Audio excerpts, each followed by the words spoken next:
Pas un tricot, une écharpe, un bonnet, une broderie ou un costume qui se soit défaufilé.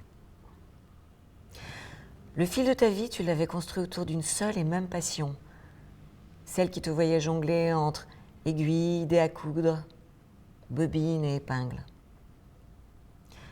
La couture n'était pas seulement ton gagne-pain, c'était devenu ta philosophie de vie entre précision, réactivité, vitesse sans précipitation, adaptation et originalité. De mémoire de Tourangeaus et Tourangelles, cet art n'avait plus de secret pour toi. Ce tableau était parfait. Peut-être trop parfait. Alors, comme un pied de nez à la vie, la faille est, comme d'habitude, venue de là où on ne l'attendait pas. Sournoise, elle s'est immiscée dans le plus perfectionné, mais aussi le plus fragile maillage qui soit. Un maillage nommé cerveau, une faille nommée Alzheimer. C'est d'abord le fil de ta mémoire qui s'est défaufilé. Et puis, ce fut autour du fil de ton raisonnement. Enfin, celui de tes repères et de ta personnalité. Petite, bercée par l'innocence enfantine, je m'amusais de ces situations cocasses que seule peut provoquer cette maladie.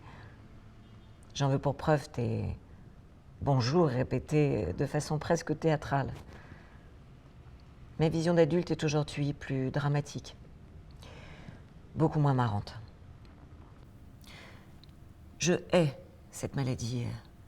Elle me fait peur, elle me rend triste. Elle me rappelle la fragilité d'une couturière au caractère bien trempé et à la force de conviction inébranlable. Elle me rappelle mes grands-parents, ce couple aux multiples activités sociales et que la maladie a progressivement isolé.